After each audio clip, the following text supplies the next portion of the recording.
Hello friends, welcome back to my channel. मैं स्मिता। आज के वीडियो में मैं आपके साथ शेयर कर रही हूँ किचन की कुछ टिप्स। सिंपल हैं पर काफ़ी ज़्यादा यूज़फुल हैं और उम्मीद करती हूँ आपके लिए हेल्पफुल रहेंगी, आपको पसंद आएंगी। तो चलिए बिना देरी किए स्टार्ट करते हैं आज का ये वीडियो।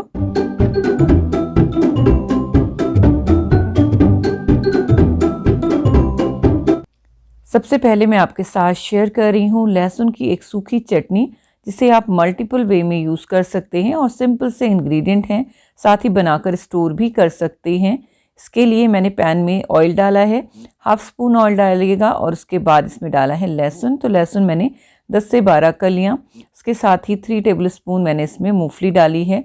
इन चीज़ों को अच्छे से रोस्ट कर लेंगे। इसके बाद जाएगा इसमें चिली, तो रेड चिली इसमें जाती है। मैंने कश्मीरी लाल मिर्च डाली है, ये कम तीखी होती है, आप चाहे तो तीखा ज़्यादा डालें तो आप उसके लिए सिंपल वाली मिर्च भी डाल सकते हैं। इसमें जाएगा ड्राई कोकोनट, तो इसको छोटे छोटे पीसेस में करके इस तरह से आप डाल सकते हैं। इसके साथ ही इसमें जाएंगे सफ़ेद तिल, तो सफ़ेद तिल 1 छोटा चम्मच मैंने इसमें ऐड कर दिया है। इन सारी चीज़ों को अच्छे से रोस्ट कर लेंगे ताकि एक भीनी भीनी सी जो खुशबू आती है ना इन सारी चीज़ों से, वो आ जाए। सबसे लास्ट में मैंने थोड़ा सा जीरा डाला है फ्लेवर के लिए, तो इसे भी अच्छे से इसके साथ भून लेंगे। अब ये सारी चीज़ें अच्छे से भून चुकी हैं, तो इनको हम थोड़ी देर ऐसे ही रेस्ट करने देंगे। जब ये ठंडी हो जाए फिर हम इसे लेंगे ग्राइंडिंग जार में, और छोटा वाला चटनी जार लीजिएगा क्योंकि ये सारी चीज़ें कोर्स ही ग्राइंड होती हैं। अगर आप बड़े में करेंगे तो काफ़ी मोटे दाने रह जाएंगे, तो जो छोटा वाला जार होता है उसमें लेंगे। इसके बाद इसमें हम ऐड करेंगे इस टाइम पे टेस्ट के अकॉर्डिंग नमक के साथ ही इसमें रेड चिली पाउडर हम ऐड करेंगे। कश्मीरी वाली रेड चिली डाल रही हूँ क्योंकि ये कम तीखी होती है, साथ ही इसमें बहुत अच्छा कलर आ जाएगा इसकी वजह से। इसके बाद हम इसको पल्स मोड पर ग्राइंड कर लेंगे ताकि सारी चीज़ें एकसार हो जाएं। कोर्स से ग्राइंड होता है बट इवन ग्राइंड होगा। तो इस तरह से ये देखिए ग्राइंड हो चुका है। थोड़ा सा अगर आपको चंक्स लगते हैं तो थोड़ा सा और ग्राइंड कर लीजिए, और अब इसको एक अच्छा सा मिक्स दे देंगे।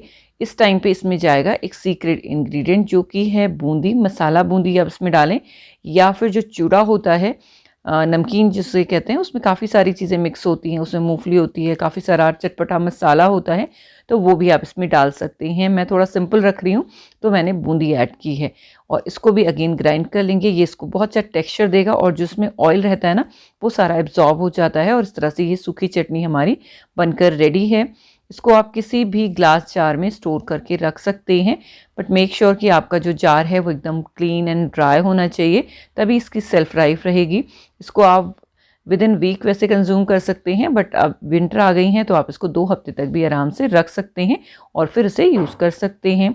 इसको आप पराठे के ऊपर, वड़ों के साथ में, या फिर डोसा के ऊपर स्प्रिंकल कर दें, बहुत ही अच्छा टेस्ट।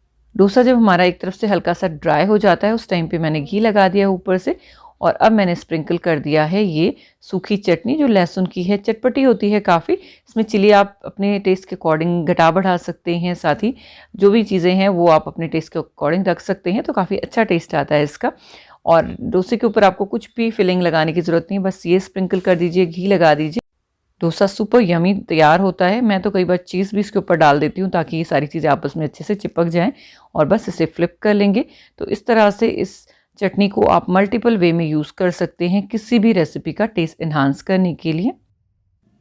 नेक्स्ट मैं बना रही थी पालक पनीर। तो पालक पनीर जब हम ढाबा स्टाइल खाते हैं तो उसका टेस्ट काफ़ी अलग आता है। उसके लिए मैं आपके साथ टिप शेयर कर रही हूँ। वो लोग क्या करते हैं, जो पनीर उनके पास होता है उसे वो घी में फ्राई करते हैं। पालक पनीर के लिए आप जो भी मसाला बनाते हो वो बनाएं, उस तरह से उसको फ्राई कर लें, लेकिन जो पनीर है उसको अच्छे से घी में हल्का सा सौटे कर लें। बहुत ज़्यादा ब्राउनिंग नहीं आने देनी है, हल्का सा जब वो कोट हो जाए घी से, बस उतना आपको करके इसे छोड़ना है।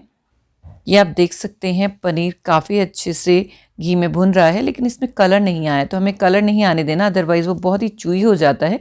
बस इस स्टेज पे हम इनको फ्लिप कर लेंगे, और बस दोनों तरफ से जब हल्का सा ये ब्राउन सा लगने लगे, गोल्डन नहीं लगेगा लेकिन हल्का सा ब्राउन हो जाएगा ये, बस इस स्टेज पे हम इसको निकाल देंगे।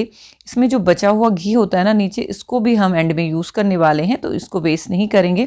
तो यहाँ पर देखिए ये पालक पनीर मेरा अलग से बन रहा है, और इसमें अब ऐड करेंगे हम पालक, यानी कि पालक पहले बॉईल हो रहा है, इसमें हम ऐड करेंगे ये पनीर।